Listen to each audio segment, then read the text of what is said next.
When I saw my mother-in-law's invitation with my name missing, I felt something break inside me. It wasn't just the empty space where my name should have been. It was the weight of everything that came before. The whispered judgments, the sideways glances, the endless string of plain, gold digger, and not good enough. But this was different. This was her way of saying, loud and clear, that I didn't belong. I was sitting at the kitchen table, the smell of fresh coffee swirling in the air, when the invitation arrived. The envelope was thick, creamy, with gold embossed lettering fancy, just like Brenda loved everything to be. I could almost hear her voice, dripping with smug satisfaction, when she handed it to Ethan earlier that day. "Look at this, Ethan," she said. "A party for all my classy friends. Of course, Lily's not invited. Doesn't suit her, you know." I stared at the envelope as if it had burned a hole right through my fingers. And in that moment, I wanted to disappear, to shrink away from all the whispers and the cruel smiles. But I didn't, because what she didn't know was that I wasn't the one without power in this game. My name is Lily Carter, and this is the story of how a silent war, fought with whispered insults and cold shoulders, turned my world upside down, and how I found the strength to reclaim it. I remember the morning of that day clearly. The sunlight spilled softly through the kitchen window, warming the old wooden table where Ethan and I had shared breakfast just hours before. The aroma of freshly brewed coffee mingled with the faint scent of vanilla from the candle on the counter. It was the kind of morning that made you think everything was fine, that life was simple and kind. Ethan was the picture of calm, the way he always was before heading to the hospital. His white coat hung neatly over his arm as he kissed my forehead lightly and promised he'd call during his lunch break. I smiled, hiding the knots in my stomach that had been tightening for months. Because the truth was, life with Brenda, Ethan's mother, was never simple. Brenda was a woman born into comfort but hungry for admiration. She had a way of filling every room with her presence, a voice sharp and clear like a knife cutting through silk. From the moment Ethan and I married, she had made it her mission to remind me, subtly, and not so subtly, that I was beneath her. "You don't know what it's like to come from nothing, Lily," she said once, in a tone so cold it made my skin crawl. "Marrying into money doesn't mean you belong here." What she didn't know was that my family's wealth was never a topic I brought up. My father's business was private, and I preferred it that way. I didn't want to be seen as someone riding on a fortune I had no right to flaunt.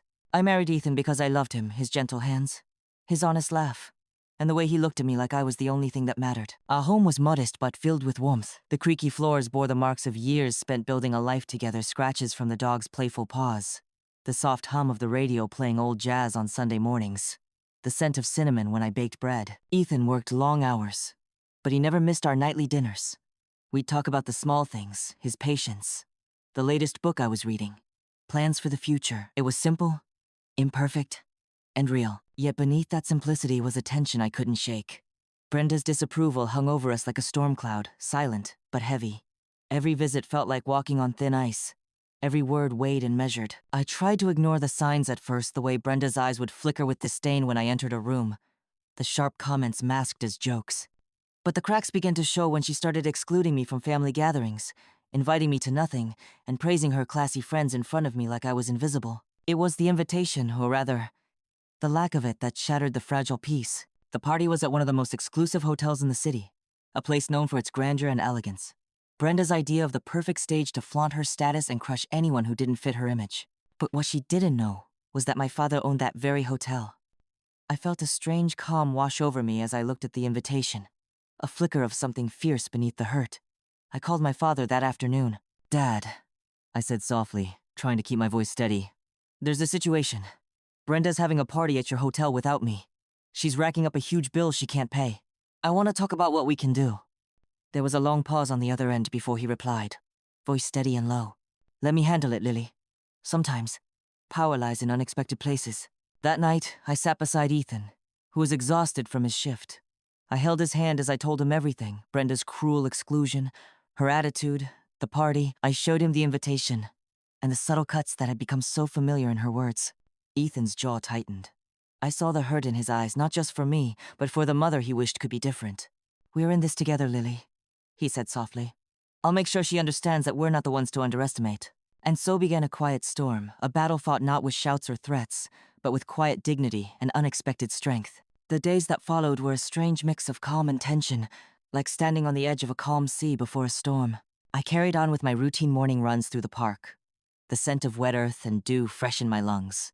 Afternoons filled with quiet moments in my studio, painting small canvases that captured pieces of peace I longed for. But under it all was the growing fire of what was to come. Ethan, ever steady, worked longer hours at the hospital.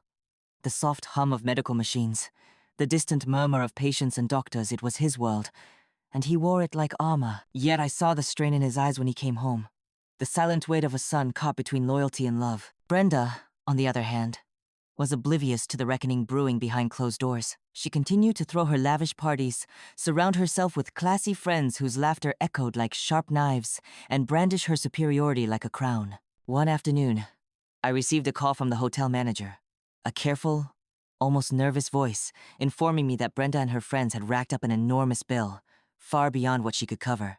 My heart sank, but beneath it was a thrill of opportunity. I called my father again. "This is more than just a bill, isn't it?" he said with a quiet chuckle. "Let's turn this into a lesson for Brenda. Sometimes, those who wear the crown forget the work behind the throne."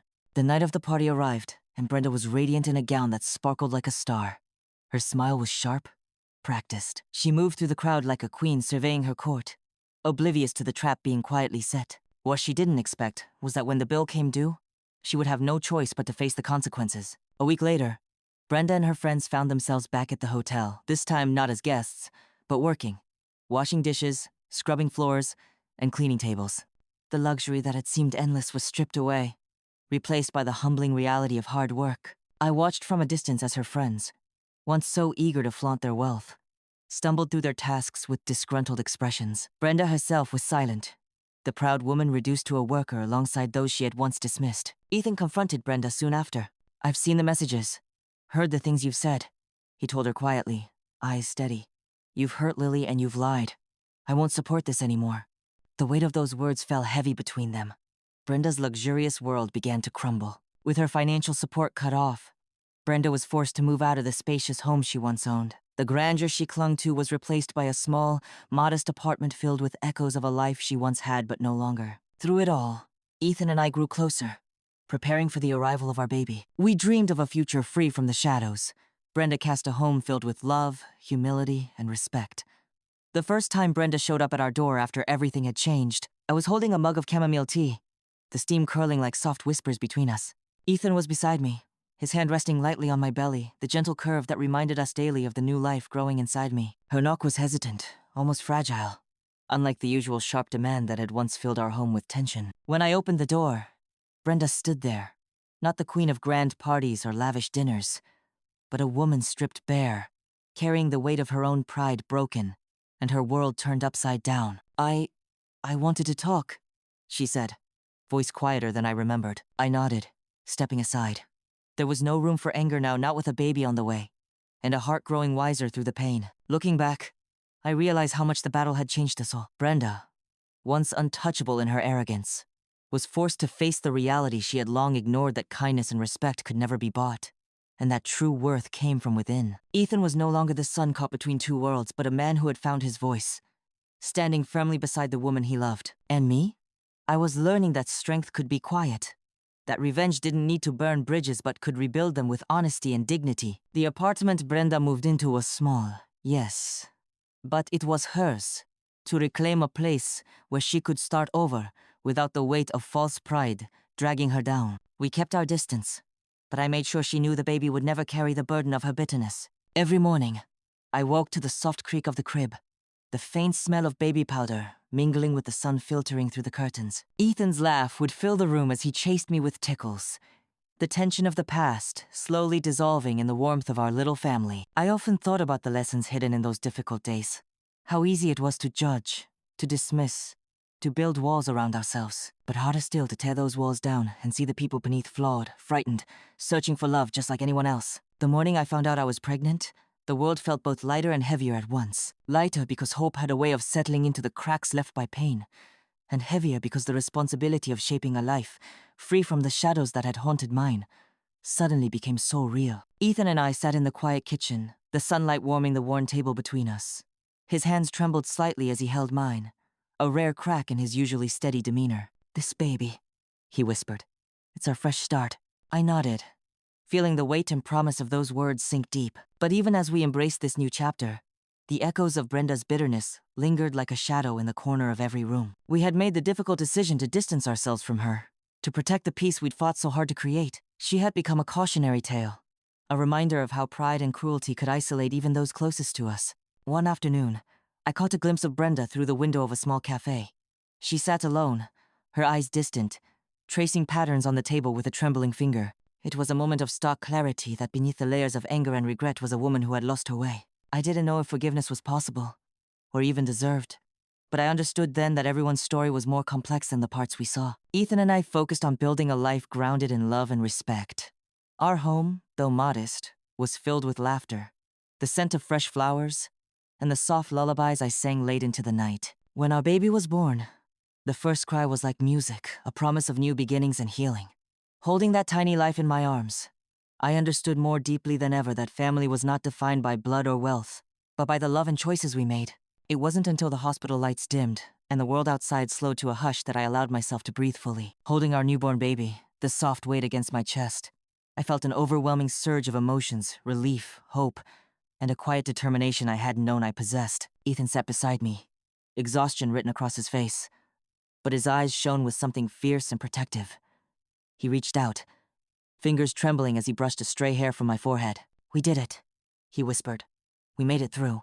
The days after our baby's arrival were filled with the small miracles of life, the gentle rise and fall of tiny breaths, the faint scent of baby lotion, the way Ethan's laughter echoed softly through the nursery. Our world, once tangled with the shadows of Brenda's bitterness, felt like it was finally healing. But even as we celebrated our new beginning, the past refused to stay buried. Brenda, now distant and stripped of her former grandeur, tried reaching out again. A letter arrived one morning, formal, hesitant, filled with half apologies and veiled regrets. I read it slowly, the words stirring a complicated mix of anger and pity. Ethan looked over my shoulder, his jaw clenched. "What do you want to do?" I paused, considering not just her words, but what we needed: peace, not drama. "We move forward," I said softly. "With or without her." That was the moment we sealed our decision. Brenda would no longer be a part of our lives, not because we wanted to punish her, but because we chose to protect our family's future. Our child would grow up, surrounded by love, humility, and kindness, not the shallow influence of cruelty or pride. In those quiet moments, I realized the true lesson of our journey. Sometimes, the greatest strength lies not in revenge or retribution, but in forgiveness and letting go. Not everyone deserves a place in your story, but everyone's actions shape the chapters you write. The story didn't end quietly. News of Brenda's downfall rippled through the circle she once moved in, the same socialites and so-called classy friends who had laughed with her, now whispering behind closed doors. Word spread that the lavish party she hosted, the one so carefully crafted to exclude me, had ended in embarrassment. An unpaid bill, a humiliating week spent scrubbing dishes and cleaning floors. The very hotel that had once been a backdrop for her grandiosity was now the stage for her reckoning. I never sought to broadcast her mistakes, but sometimes justice speaks for itself. At Ethan's hospital, the murmur started: two colleagues surprised by his firm stance, friends noticing how he no longer bore the weight of his mother's influence. I heard some say he was cold or harsh, but I knew better. It was strength, not cruelty. Our closest friends rallied around us. They saw beyond the surface, understood the quiet pain of being judged unfairly, and celebrated the resilience we showed. There were evenings filled with laughter and tears, where we shared stories of pain and hope, building a community of genuine support. It was in these moments I truly felt the meaning of family, not just those who share your blood, but those who stand by you when the world feels like it's closing in. Brenda's social standing crumbled, but more than that, I sensed a change in her. The woman who once wielded wealth like a weapon was now forced to confront the emptiness beneath. Whether she would find redemption or remain trapped by her pride, I did not know, and at this point, I no longer needed to. For Ethan and me, the collapse of Brenda's world was a painful but necessary cleansing, clearing the path for us to create something new, something real. The weeks after Brenda's fall felt like waking up after a long, restless night. The air was clearer, the light softer. Ethan and I settled into a rhythm that felt both new and familiar: morning coffees shared in the quiet kitchen, the gentle kick of our baby growing inside me, the soft murmur of plans whispered between us for the future. Our home was no longer shadowed by judgment or cold silences. Instead, it blossomed with laughter, with the scent of fresh flowers and the hum of quiet music in the background. The walls, once witnesses to tension and conflict, now held promises. I learned to cherish the small moments the way Ethan's hand found mine as we walked through the park, the warmth of the afternoon sun on my skin, the way our baby responded to the soft cadence of my voice when I read aloud. These were the pieces of life that mattered, the threads that wove us together. Sometimes, in the quiet moments before sleep, I reflected on how far we had come. The journey wasn't easy. It was paved with pain, with loss, with lessons harshly learned. But through it all, we found strength not just in each other, but within ourselves. I chose forgiveness not because I forgot, but because I refused to carry the burden of bitterness any longer. Brenda's actions had shaped a chapter of my life, but they would not define the whole story. As the days grew longer and our baby's arrival drew near, I felt a deep sense of peace. We had built a family rooted in love, honesty, and respect, a sanctuary free from the shadows of judgment and cruelty. As I sit here now, watching the soft rise and fall of our sleeping baby, I'm reminded how life's hardest trials often teach us the most profound lessons. How pride can isolate, but humility can heal. How love, true, patient love, has the power to rebuild what once seemed broken beyond repair. Brenda's story, Ethan's, and mine, they are threads in a larger tapestry about family, forgiveness, and the courage it takes to choose peace over pain. I often wonder, when faced with someone who refuses to see your worth, who tries to tear you down with cruelty, what would you do? Would you fight back with fire, or respond with quiet strength? Would you hold on to bitterness, or find a way to let it go? Because sometimes, the greatest victories aren't about winning the battle, but about winning your own heart. Thank you for listening to my story. If it touched you, or made you think, I'd love to hear your thoughts. Would you have handled things the way I did? Share your story in the comments below. And don't forget to subscribe for more real stories from real lives. Until next time, take care of yourself and each other.